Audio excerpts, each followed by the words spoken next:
coisas grandes, queridos, para fazer em nós e através de nós. E uma coisa que Deus ele tem falado aos nossos corações é que a igreja precisa corresponder com Deus. Amém? A igreja precisa corresponder com Deus, porque o Evangelho não é sobre nós, o Evangelho não é sobre as nossas bênçãos, o Evangelho não é sobre o que Deus nos prometeu, as promessas que Ele vai cumprir, mas o Evangelho é sobre Jesus Cristo, sobre levantarmos o Seu nome, sobre fazê-lo conhecido, sobre revelarmos quem Ele é. E isso vai acontecer através da minha e da sua vida. Amém? Jesus, muitas vezes, nós não iremos conseguir pregá-lo através da palavra, mas iremos conseguir pregá-lo através das nossas ações. Muitas vezes não teremos a oportunidade de abrir a Bíblia em um momento para pregar para alguém, mas iremos poder testemunhar de quem temos crido e quem temos professado a nossa fé, a quem temos depositado a nossa confiança. E isso será o bastante, meu querido, para que o mundo conheça que há um Cristo, que há um Deus, que há um Espírito, que há um corpo na terra que se move em direção à palavra de Deus. Mas que nós estamos vivendo um tempo de tantas atribulações, de tantos conflitos espirituais, que se nós não estivermos fundamentados naquilo que os apóstolos e os profetas pregaram, Jesus Cristo, a rocha inabalável, nós iremos estar baratinados. As coisas que estão acontecendo lá fora, as coisas que estão acontecendo na igreja, no corpo do Senhor, os sinais que têm sido revelados daquilo que Cristo está falando com o seu povo, daquilo que Cristo está mostrando, sinalizando, para que haja arrependimento não só daqueles que não conhecem, mas arrependimento sobretudo daqueles que conhecem nós. Porque às vezes nós estamos desprovidos da presença de Deus, e isso é um reflexo, querido. Aquela pessoa que nos olha, que nos vê, que quer ver Jesus e não consegue enxergar, ela passa a descrer em Cristo. Porque a igreja é o espelho que revela a glória de Cristo na terra.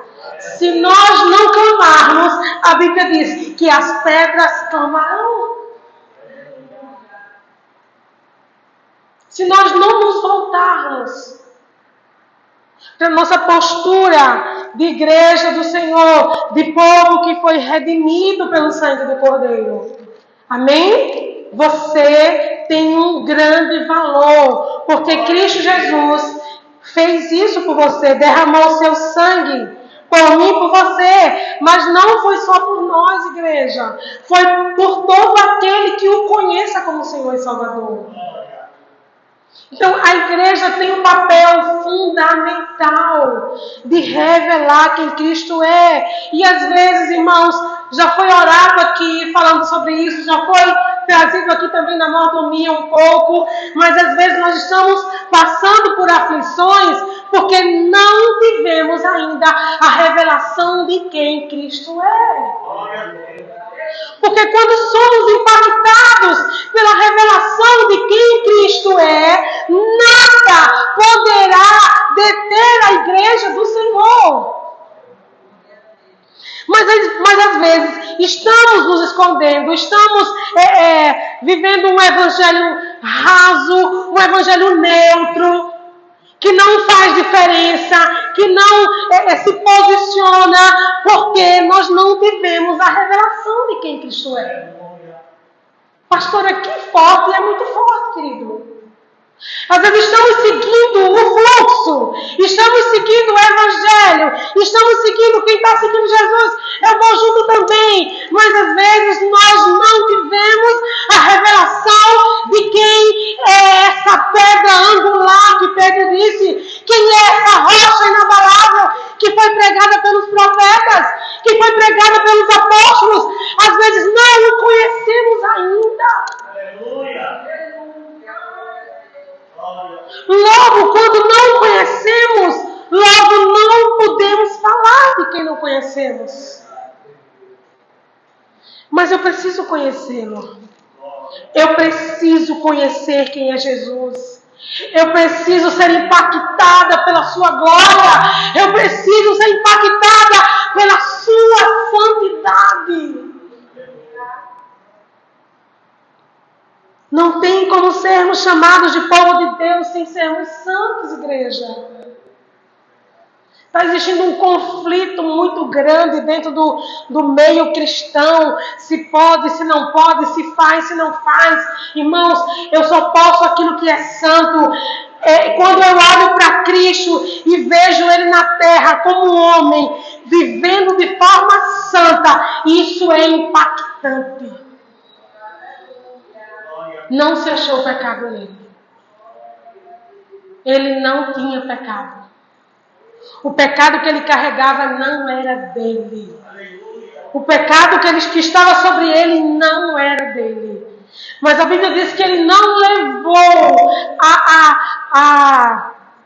minha palavra que diz, ai Jesus, a ofensa.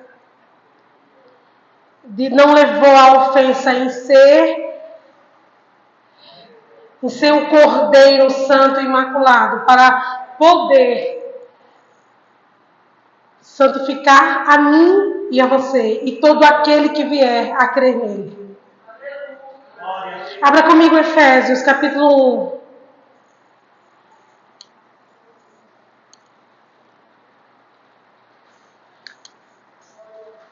A igreja não pode, não deve e não tem mais tempo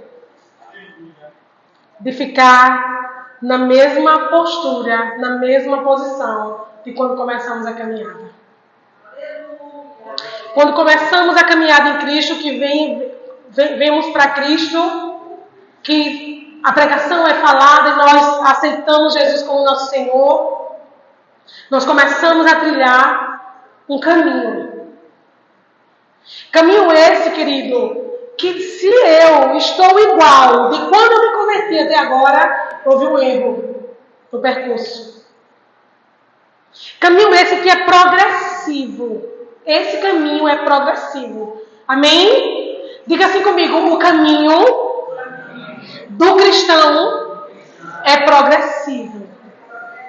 O que é progressivo? É algo que vai progredindo, vai para frente, vai andando, nunca para.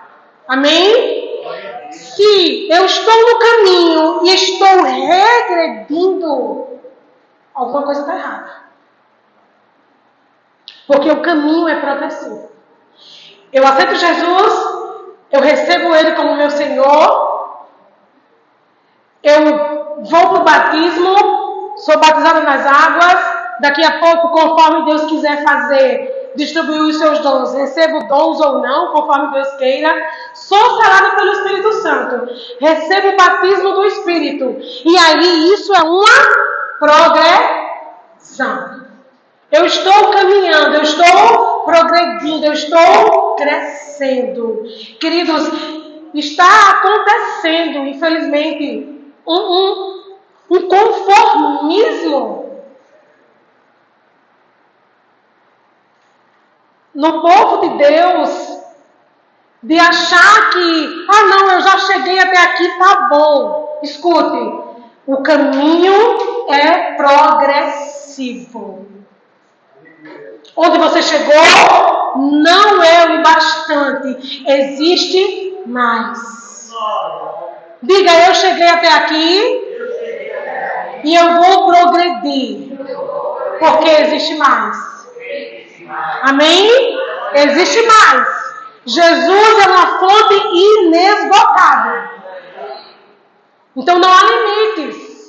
Existe mais revelação, existe mais conhecimento, existe mais entrega, existe mais. Efésios 1, verso 3. Bendito Deus e Pai do vosso Senhor Jesus Cristo, que nos tem abençoado com toda sorte de bênção espiritual nas regiões celestiais em Cristo. Assim como nos escolheu nele antes da fundação do mundo para sermos santos e irrepreensíveis perante ele. E em amor nos predestinou para ele, para a adoção de filhos por meio de Jesus Cristo, segundo a sua bondade, a bondade de sua vontade, para louvor da sua glória, de sua graça, que ele nos concedeu gratuitamente no amado, no qual temos a redenção pelo seu sangue, a remissão dos pecados, segundo a riqueza da graça que Deus derramou abundantemente sobre nós, em toda a sabedoria e prudência, desvendando-nos o mistério da sua vontade, segundo a bondade que propusera em Cristo, de fazer convergir nele, na dispensação da plenitude dos tempos, todas as coisas, tanto as do céu como as da terra, nele digo, na qual fomos também feitos herança, predestinados segundo o propósito daquele que faz todas as coisas conforme o conselho da sua vontade, a fim de sermos para o louvor da sua glória, nós, os que de antemão esperamos em Cristo, em quem também vós, depois que ouviste a palavra da verdade, o evangelho da salvação, tendo nele também crido, fostes selados com o Santo Espírito da promessa, o qual é o penhor, a garantia da nossa herança até o resgate da sua propriedade, em louvor da sua glória. Eu vou ler até aqui, versículo 14. Então o apóstolo Paulo está dizendo aqui aos escolhidos, aos selados, aqueles que foram resgatados pelo Senhor, que foram escolhidos desde antes da fundação do mundo, que Deus, Ele nos escolheu, nos predestinou, ou seja, nos escolheu antecipadamente, já que Deus já havia nos escolhido e nos adotou, nos fez filhos através de Jesus. Então eu quero trazer para você, querido, primeiro, para que você entenda, se aposse e se posicione. Você tem uma identidade. Amém? A sua identidade é filho de Deus. E isso não foi garantido ou conquistado por causa da minha e da sua justiça, por causa da minha e da sua santidade. Isso foi por causa de Jesus. Então não é mérito meu, não é mérito seu. Não foi o meu esforço nem o seu. Foi o esforço, o preço que foi pago através do Cordeiro Santo de Deus, Jesus Cristo. Então a igreja precisa entender que nós agora somos esse povo escolhido. O povo a quem, historicamente falando, não existia promessa. Não existia promessa para nós. Não existia herança para nós. A herança e a promessa sempre foi do povo de Deus, Israel. Mas Deus quis fazer assim. Deus, a Bíblia diz, Paulo está dizendo aqui aos irmãos em Éfeso, antes da fundação do mundo, Deus nos escolheu para tal coisa. E isso não se resume a Israel, mas agora isso nos abraça. Nós somos escolhidos por Deus através de Jesus Cristo e fomos adotados como filhos, igreja. O que é que nós queremos mais? O que é que nós precisamos mais para estarmos correspondendo para com o nosso Pai? Amém, igreja? Ele diz, para louvor da sua glória e de sua graça, no versículo 6, que Ele nos concedeu gratuitamente no amado, no qual temos a redenção pelo seu sangue, a remissão dos pecados, segundo a riqueza da sua graça. Não há mais condenação sobre nós, queridos. Nossos pecados foram redimidos através de Cristo Jesus. Tivemos o perdão, fomos redimidos e não há mais resistência. Você entende o que é isso, igreja? Resistência que possa se opor a nós. Não que nós sejamos super crentes agora, mas por causa da obra redentora de Cristo Jesus. E que por mais que ainda sejamos falhos, ainda somos um espírito habitando numa carne, amém? Que temos uma alma, ainda assim o Espírito Santo habita em nós. E Ele é o selo, Ele é o penhor, a garantia daquilo que estamos esperando. Daquilo que Cristo ainda vai executar. Nós estamos esperando e não esperamos de qualquer forma. Esperamos tendo uma garantia, o Espírito Santo habitando em nós. Ele é o penhor. Ele é a garantia. Ele é o selo que nos guarda. Que por mais que sejamos falhos, sejamos limitados, sejamos humanos, existe Deus, está habitando em nós através do seu Espírito. E o que eu quero dizer com isso? Eu quero dizer que por causa disso a igreja tem autoridade para se posicionar.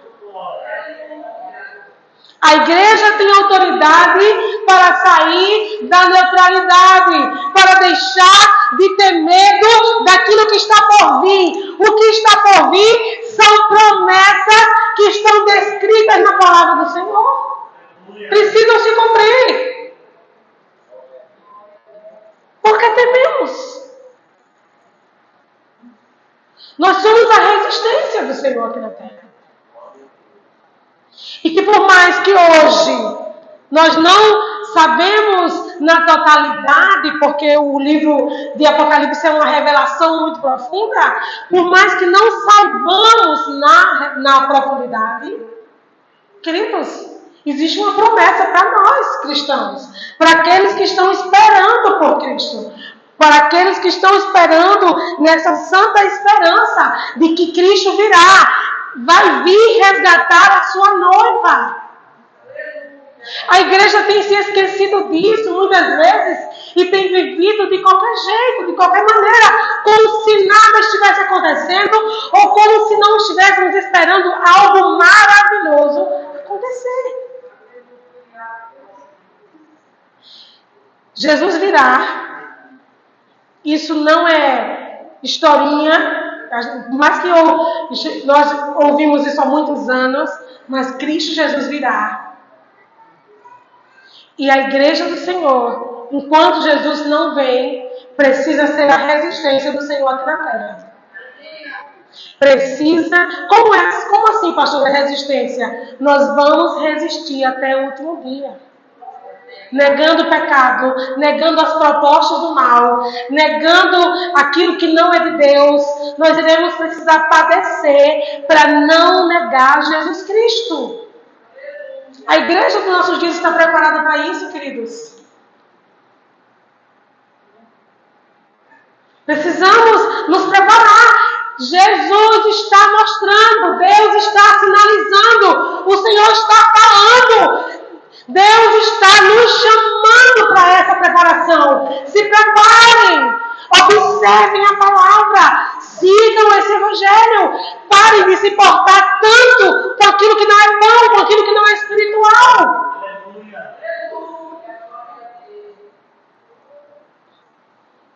No capítulo 15, no versículo 15 ainda de Efésios capítulo 1, diz assim: por isso também eu, tendo ouvido a fé que há entre vós no Senhor Jesus e o amor para com todos os santos, não cesse de dar graças por vós, fazendo menção de vós nas minhas orações, para que o Deus de nosso Jesus, o Pai da glória, vos conceda espírito de sabedoria, de revelação no pleno conhecimento dele, iluminados os vossos olhos, os olhos do vosso coração, para saberdes qual é a esperança do seu chamamento, qual a riqueza da glória da sua herança dos santos, e qual a suprema grandeza do seu poder, para com os que cremos. Segundo a eficácia da força do seu poder. Verso 20. O qual exerceu ele em Cristo, ressuscitando dentre os mortos e fazendo-o assentar à sua direita nos lugares celestiais, acima de todo principado, potestade, poder e domínio, e de todo nome que se possa referir, não só no presente século, mas também no vindouro. E pôs todas as coisas debaixo dos pés, e para ser o cabeça sobre todas as coisas, o deu à igreja, a qual é o seu corpo, a plenitude daquele que a tudo enche em todas as coisas. A igreja do Senhor na face da terra. A igreja é o corpo de Cristo na terra. E a Bíblia diz aqui, Paulo falando aos irmãos em Éfeso, que Deus exerceu em Cristo esse poder, ressuscitando ele dentre os mortos e fazendo ele, Jesus, versículo 20, viu, queridos? Assentar à sua direita nos lugares celestiais. Verso 21 diz: acima de todo principado, potestade, poder, domínio e todo nome que se possa referir. Não só agora, nesse presente século, mas também naquilo que há de vir. Ou seja, no século vindouro, naquilo que há de acontecer, naquilo que há de vir, Cristo Jesus é o mesmo. Tem poder, tem autoridade sobre principados e potestades, sobre todo o domínio do ar. Cristo Jesus tem todo o poder e toda a autoridade. E uma coisa que nós precisamos levar em conta é que Deus fez isso em Jesus e, através de Jesus, fez em nós. Nos deu também autoridade nele, em Jesus Cristo. Porque Jesus, essa é a condição espiritual da igreja do Senhor. Escute, a condição espiritual da igreja do Senhor não é essa que vemos aqui muitas vezes, que vemos na terra. Uma condição de lamento, de tristeza, de não saber para onde vai. A condição estabelecida por Deus Pai em Cristo Jesus é fazer a igreja em Cristo Jesus estar sobre principados e potestades. Por quê, pastora? Porque nós somos o corpo e ele é o cabeça. Então, nós precisamos, igreja, entender espiritualmente qual a nossa posição, onde Deus em Cristo nos colocou, através do poder do seu Espírito, em ressuscitá-lo, o fazendo assentar à destra do próprio Pai, e dando a Ele todo o poder e toda a autoridade, todo o governo, todo o domínio, e Deus ainda entregou esse Jesus poderoso, grande, magnífico, para ser o cabeça da igreja. Então nós precisamos nos levantar hoje. Parar de lamentar tanto. Parar de reclamar tanto da vida, tanto do governo, tanto disso, daquilo outro, tanto de isso, tanto de... E vamos começar a exercer influência. A sua reclamação e a minha reclamação não muda nada. Só faz retroceder. Não adianta eu sentar e ficar, meu Deus, que governo triste, meu Deus, que situação terrível, ou o quilo do feijão, ou o quilo do arroz, ou não sei o quê. Isso não muda nada. Mas quando eu entendo que a igreja do Senhor está no patamar de ter autoridade, porque é o corpo articulado de Jesus Cristo na terra, eu começo a orar, eu começo a declarar palavras proféticas, eu começo a jejuar, eu começo a pagar preço para ver Deus agindo na minha terra. Reclamar não muda nada, querido. Agora, se eu e você nos levantarmos em jejum e oração, as coisas mudam. Se eu e você começarmos a nos reunir aqui todos os dias para orar, as coisas mudam. Por quê, pastora? Porque nós somos o corpo de Cristo na terra. Nós temos um cabeça. Não adianta, querido, você receber o seu padre. Ai, meu Deus, que pouquinho. Ai, meu Deus, eu não tenho como fazer nada com esse dinheiro. Vixe, que dinheiro pouco. Vixe, que não sei o quê. Não adianta. Se posicione espiritualmente. Eu tô aqui mostrando para você na palavra. A posição espiritual da igreja. A posição espiritual da igreja é essa.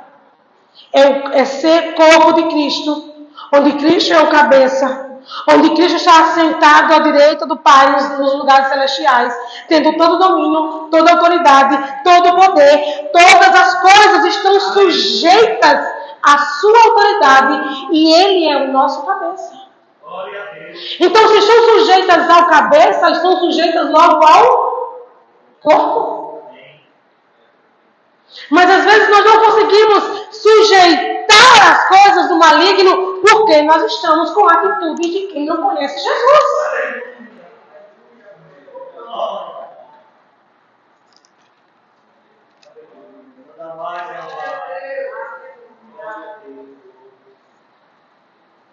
Em vez de estarmos orando, declarando sobre nossa nação, que nação terrível, que nação não sei o quê, miserável, o tributo maior de todo, não sei o quê, nós maldizemos.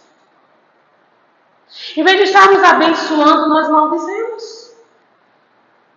Em vez de estarmos clamando, Pai nosso, seja feita a tua vontade aqui na terra, como é aí, Senhor do céu, harmonicamente, segundo a tua ordem, a tua direção.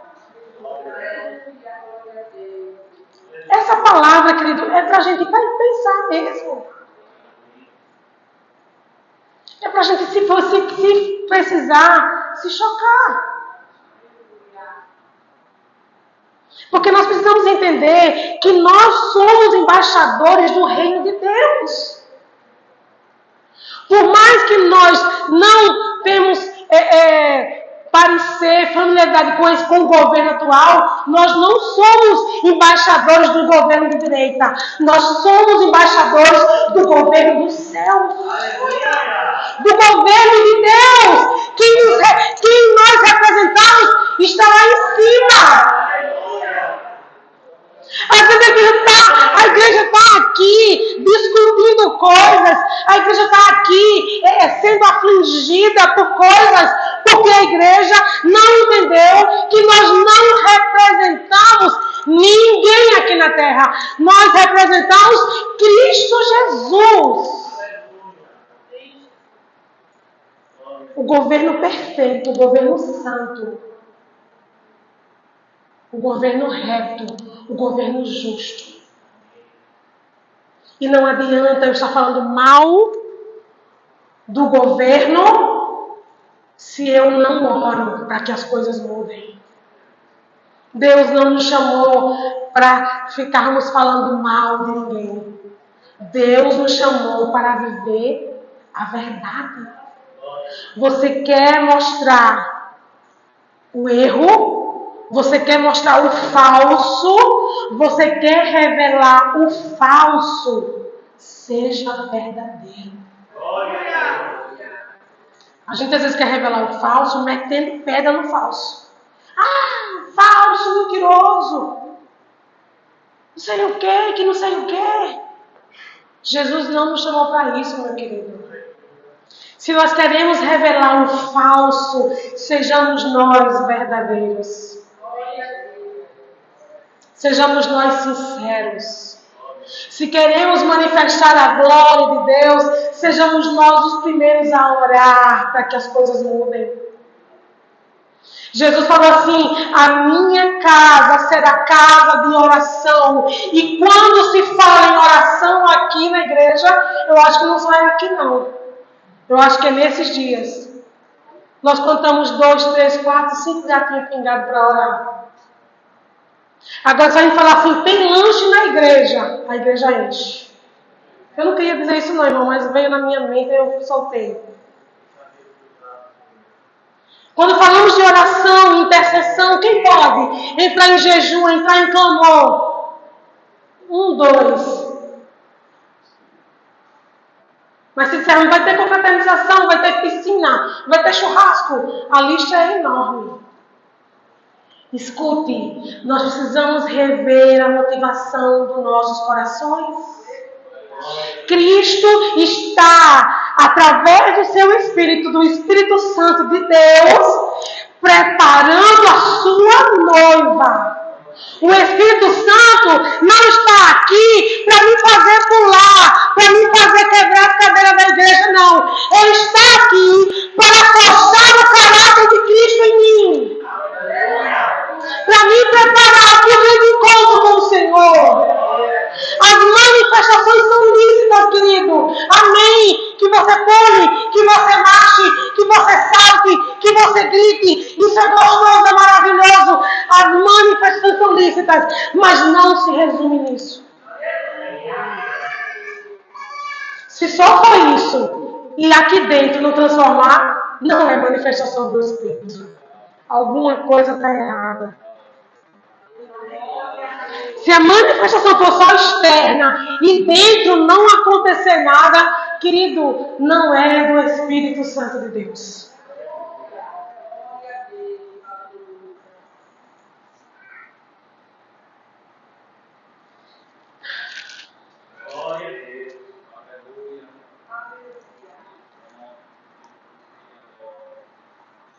Vá comigo para o capítulo 3.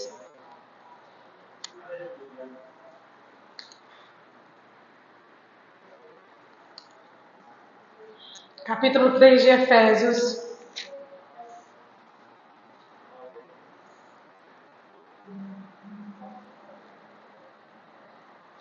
Por esta causa, eu, Paulo, sou prisioneiro de Cristo Jesus, por amor de vós, gentios. E se é que tendes ouvido a respeito da dispensação da graça de Deus, a mim confiada para vós outros, pois segundo uma revelação me foi dada a conhecer o mistério conforme escrevi há pouco. Resumidamente, pelo que, quando ledes, podeis compreender o meu discernimento do mistério de Cristo, o qual em outras gerações não foi dado a conhecer aos filhos dos homens, como agora foi revelado aos seus santos apóstolos e profetas no Espírito. A saber que os gentios são co-herdeiros, membros do mesmo corpo e co-participantes da promessa em Cristo Jesus, por meio do Evangelho, do qual fui constituído ministro, conforme o dom da graça de Deus a mim concedida, segundo a força operante do seu poder. Nós não éramos dignos. Nós não éramos pertencedores da promessa. Mas Deus em Cristo Jesus quis, amados, quis que nós pudéssemos estar dentro dessa promessa de sermos filhos, de sermos povo de Deus, de sermos corpo de Cristo na terra. e de esperar um dia ansiosamente, sabendo que ele virá, e ele não virá apenas para Israel, mas ele virá para todos aqueles que professaram como Senhor, como Salvador das suas vidas e o esperam em santidade. Amém? Então, algo que nós não tínhamos direito, Deus nos fez ter direito em Cristo Jesus. Estamos debaixo dessa promessa, que por meio do Evangelho, por meio do dom da graça de Deus, nos alcançou. Você entende o que é isso, querido? A lei era impossível o homem de cumprir. O homem não tinha capacidade de cumprir a lei.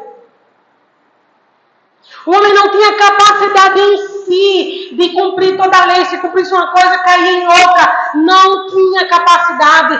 Logo Deus enviou Jesus para ser o cumpridor, para agora, em Cristo Jesus, agora exercer um sacerdócio perpétuo. Agora a graça de Deus nos dando a oportunidade de o conhecer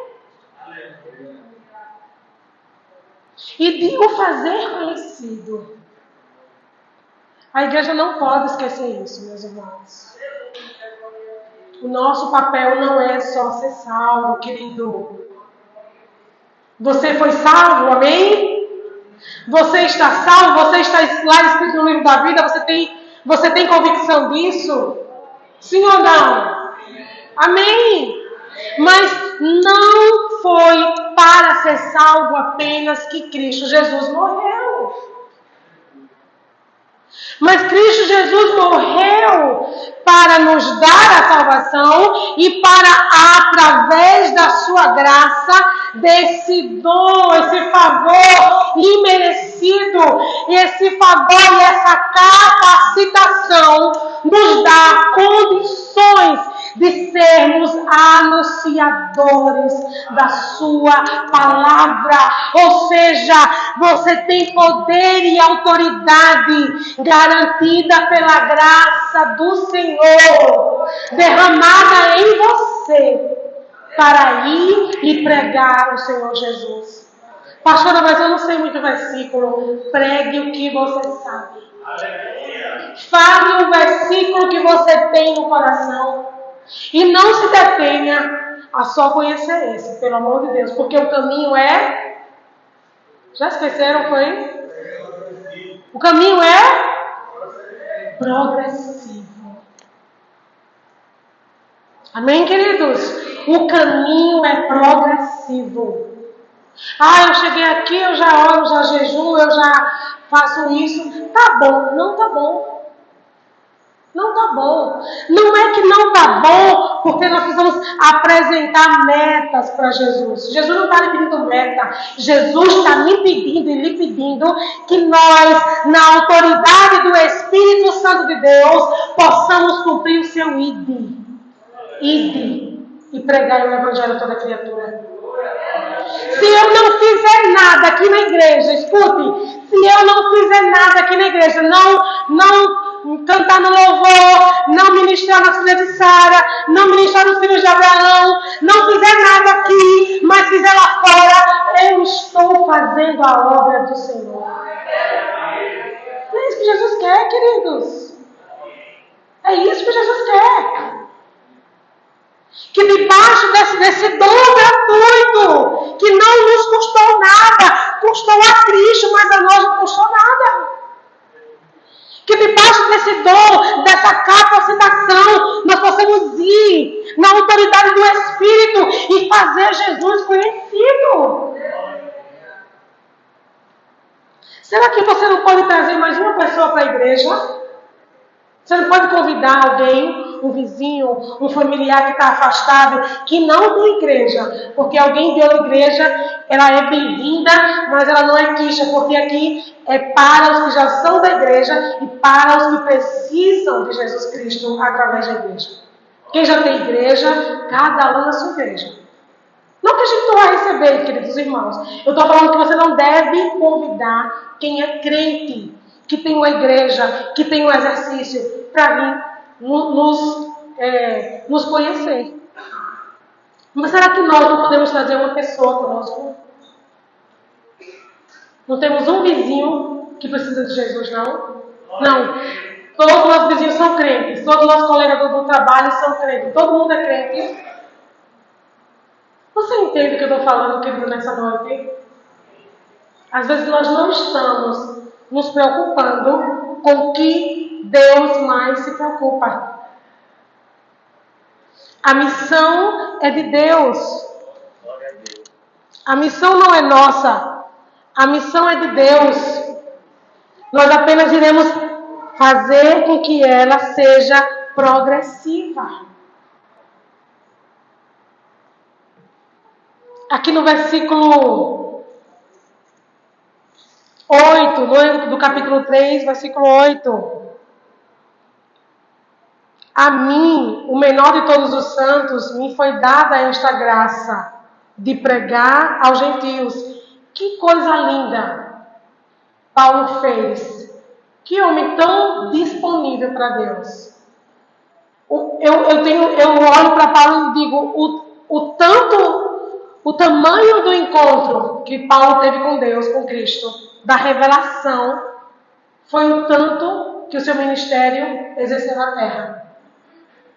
Porque alguém que recebeu a revelação de quem Cristo era, o mistério que estava oculto, Jesus Cristo, e agora, através dessa graça que ele mesmo fala, que foi concedida a ele para pregar o Evangelho, ele saiu pregando, saiu plantando igreja, saiu constituindo autoridades. Por quê, queridos? Porque recebeu revelação de Deus. Então ninguém que recebe uma revelação, querido, pode se esconder. Amém? Nós recebemos revelação de Deus. Então nós não podemos nos esconder. Ah, não, Senhor, vou pregar não. Usa o irmão tal, que sabe falar melhor que eu. Não, querido, Deus quer usar você. Amém? Quem quer ser usado por Deus aqui?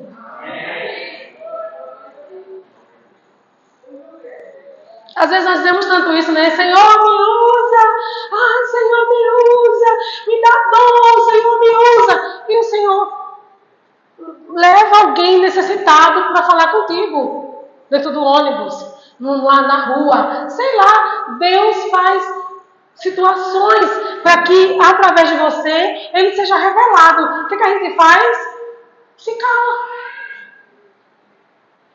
Não, eu não falei não, mas eu vou orar para Deus levantar outro vaso ali na frente para falar. Não, querido, Deus queria falar através de você. E o que a gente vai falar não é mentira não, está repreendido em nome de Jesus. A gente vai falar o que a palavra diz. O que Cristo fez. O que Cristo fez é suficiente. Não precisa você querer contar o seu testemunho da sua vida todinha. Olha, Deus. Não fale de si, fale de Jesus. Aleluia. A gente fica enchendo o saco do povo falando de si. Não sei o quê. Porque Deus fez isso. A pessoa nem acredita.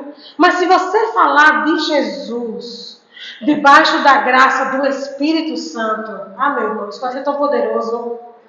Vai ser tremendo. Ele diz, a mim, o menor dos santos, foi dada a graça de pregar aos gentios o evangelho das insondáveis riquezas de Cristo. E manifestar qual seja a dispensação do mistério, desde os séculos, oculto em Deus, que criou todas as coisas, para que pela igreja a multiforme sabedoria de Deus se torne conhecida, agora dos principados e potestades nos lugares celestiais, segundo o eterno propósito que estabeleceu em Cristo Jesus, nosso Senhor, pelo qual temos ousadia e acesso com confiança, mediante a fé nele. Portanto, vos peço que não desfaleçais nas minhas tribulações por vós, pois nisso está a vossa glória. Ele estava falando aqui aos irmãos em Éfeso, que através da igreja, escute, a multiforme sabedoria de Deus será conhecida. Por quem? Pelos principados e potestades nos lugares celestiais. Irmãos, a multiforme sabedoria de Deus se apresenta na igreja para revelar quem Cristo é. Para revelar atributos do Senhor, para revelar aquilo que só Deus tem. Os principados e potestades veem essa multiforme sabedoria sendo manifestada através da igreja. Olha que autoridade, olha que maravilha Deus faz através da igreja, inclusive para revelar a sua multiforme sabedoria aos principados e potestades. Para revelar quem Ele é. Para revelar o seu poder. Para revelar a sua obra. Para revelar que Ele tem toda a autoridade, todo o poder, querido. Aí Ele diz, não desfaleçais. Irmãos, muitas vezes a igreja tem vivido momentos de desfalecimento. A igreja não tem conseguido orar, a igreja não tem conseguido jejuar, a igreja não tem conseguido consagrar a Deus, a igreja não tem conseguido, muitas vezes, viver uma espiritualidade sadia. Não consegue ser santo no seu falar, no seu procedimento. Mas a Bíblia está falando aqui que Deus em Cristo Jesus nos colocou, nos assentou em Cristo Jesus nos lugares celestiais. Ou seja, nos deu autoridade. Nas regiões celestiais, a igreja... Eu digo a igreja do mundo, a igreja universal, exerce autoridade. E nas regiões naturais, a igreja anda como uma desvalida? Como alguém que não tem dono, como alguém que não sabe para onde vai? Vocês estão entendendo? Então nós precisamos olhar para essa palavra hoje. Eita que lapada, eita que cajado. Não, gente, não é isso não. Pelo amor de Deus, acaba com esses rótulos. Não é cajado nem lapada, não. É discernimento, é revelação, é conhecimento. Nós temos que olhar para essa palavra aqui e dizer, peraí, eu tenho essa autoridade nas regiões celestes e eu não exerço autoridade sobre mim mesmo? Eu não me domino, eu não me controlo, eu não sei agir em uma situação difícil, eu não em vez de ir para cima, eu não sei jejuar, não sei orar, não sei pagar o preço, não sei matar a minha carne. Olha que contrariedade, que disparidade. Jesus nos ascendeu ao mais alto lugar. Deus fez isso através de Jesus, melhor. Nos colocando nas regiões celestiais, nos dando autoridade em Cristo Jesus. De exercer autoridade, de andar sob autoridade. Mas nós, muitas vezes aqui na terra, não conseguimos exercer isso porque nós não conseguimos fazer o beabá. O dever de casa, as disciplinas espirituais. Paulo passa o capítulo 1, exaltando a pessoa de Cristo, falando o que ele fez em nós, por nós. Passa o capítulo 2, mostrando que estávamos mortos, nossos delitos, e agora Cristo Jesus nos ressuscitou. O amor, Deus foi rico, é rico em misericórdia, e nos amou de tal maneira, nos ressuscitou em Cristo Jesus. Passa o capítulo 3, falando dessa grandeza da igreja nas regiões celestiais. Aí no capítulo 4, ele vai falar daquilo que Deus instituiu, como os ministérios de Cristo, Jesus Cristo instituiu, apóstolos, profetas, evangelistas, pastores e mestres, com o propósito de os santos não serem enveredados por ventos de doutrinas diferentes, pela doutrina errada, por homens astutos, mas ser guiados pela sã doutrina. Mas aí o resto do capítulo 4 e o capítulo 5 inteiro, Paulo passa tratando o caráter e a personalidade da igreja. Revestivos do novo homem. Não mintais uns para os outros. Aquele que roubava, não roube mais, mas antes trabalhe, para que tenha com o que cooperar com aqueles que estão passando necessidade. Paulo agora, final do capítulo 4 e capítulo 5, vai tratar só com a personalidade e o caráter da igreja de Éfeso. Por quê? Por quê? Para que Éfeso possa exercer a autoridade que já foi dada a ela espiritualmente. Alguém que não entende a sua posição espiritual, alguém que não entende o para que foi chamado, não exerce autoridade em Cristo Jesus. Vive errante, vive com dúvida, vive duvidando de Deus, vive sem saber para onde vai, vive cocheando em dois pensamentos, ora crê, ora não crê, ora sabe, ora não sabe. Querido, não foi para isso que Jesus nos chamou. Jesus está levantando uma igreja que professa o seu nome, uma igreja que tem revelação de quem Ele é. Porque quem não tiver revelação de quem Ele é, no grande dia do Senhor, na tribulação, os dias que antecedem melhor, o dia de Cristo, não suportará. Isso não é para fazer medo a você não, meu irmão. Mas isso é para nos despertarmos. Quem não tiver revelação da palavra de Deus, de quem Cristo é, do poder que Ele exerceu em nós, para nós e através de nós, não suportará os dias que antecedem a volta de Cristo.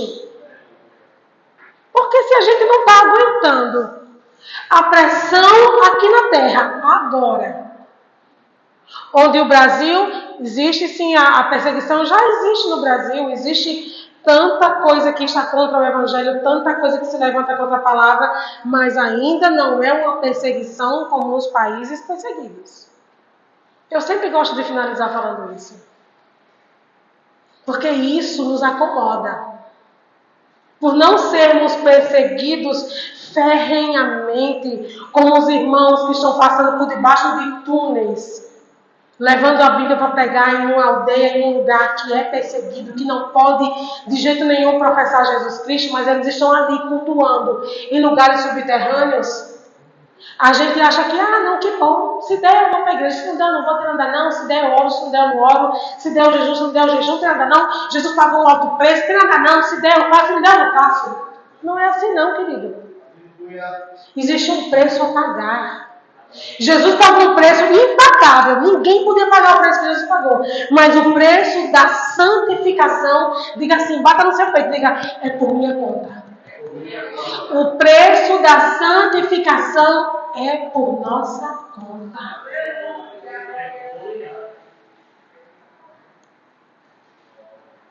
Então não é se eu quiser, se der, se der eu faço, se der eu oro, se der eu leio a Bíblia, se der daqui a pouco está morrendo espiritualmente. Porque se não lê, se não ora, morre. Então Jesus está levantando uma igreja que quer ser resistência, querido. Que tem entendimento, que tem buscado entendimento.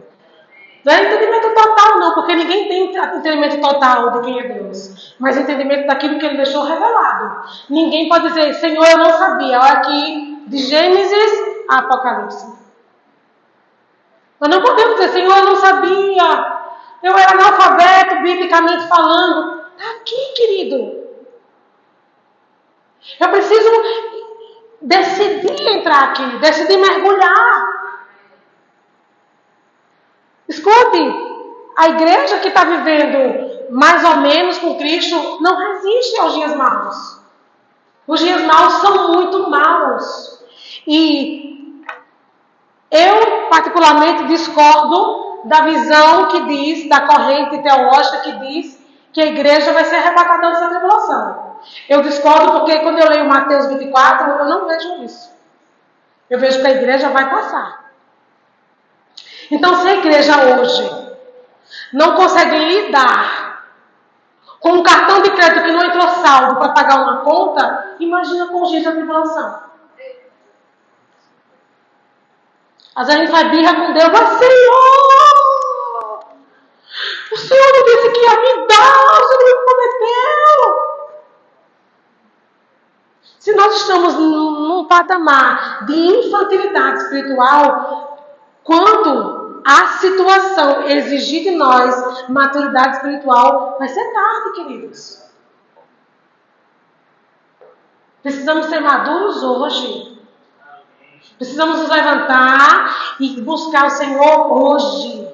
Amadurecermos hoje, Senhor. Eu estou aqui já há 15 anos, eu estou aqui já há 10 anos, há 18, há 20. Não quero ser mais criança. Paulo diz: quando eu era menino, pensava como menino, agia como menino. Agora que eu sou adulto, agora eu penso como homem. Deixei para lá as coisas de menino e agora ando como alguém que conhece Jesus. Aleluia. Não tem mais tempo de ser menino espiritual, não, gente. Cristo está contando conosco.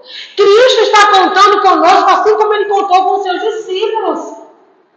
Lá em Atos, capítulo 4, eles estavam sendo perseguidos, açoitados, e eles pararam e oraram: Senhor, glórias te damos, porque estamos sendo perseguidos. Porque estão querendo nos matar, porque nós estamos pregando o teu evangelho. Se aqui a gente ouviu uma palavra corretiva, passa uma semana sem querer nem olhar para a cara da pastora. Quanto mais se fosse Atos 4 acontecendo aqui no nosso meio. Eu não queria entrar nesse assunto não, mas eu soltei sem querer.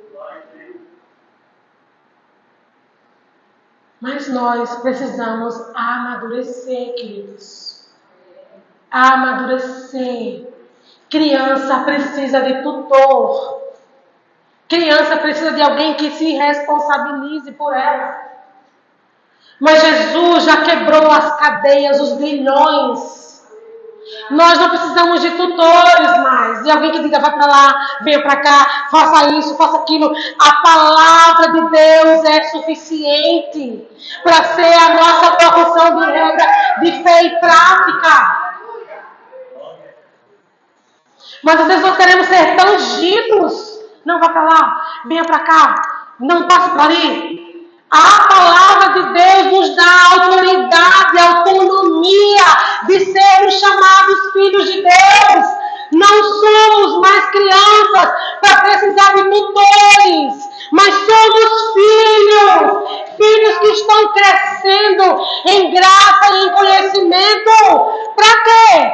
Para corresponder com o Pai. Jesus falou assim: a minha comida não é a minha vontade, né? Não é assim que a palavra diz? A minha vontade não é comida nem bebida, mas fazer a vontade do meu Pai. Glória a Deus. Que a nossa vontade seja essa. Fazer a vontade do nosso Pai. Que nós, em nome de Jesus, queridos, possamos decidir, porque, olhe, é uma decisão. Vai começar um treinamento de capacitação e aperfeiçoamento dos santos aqui na igreja. Quem vai ser capacitado? Quem vier. Quem decidir está aqui. Quem não quiser vir, não vai ser. Todos os dias nós temos o poder de decidir pela bênção e pela maldição. Porque Deus não tomou de nós o poder de decisão. Deus não tomou de nós o nosso livre-arbítrio. Pelo contrário, Deus criou seres com capacidade de decisão. Então depende de mim e de você. Nos levantarmos e dizer: não, Senhor, chega desse comodismo, chega dessa mesmice, eu vou me levantar e eu vou buscar. Amém, queridos? Vamos orar? Em nome de Jesus.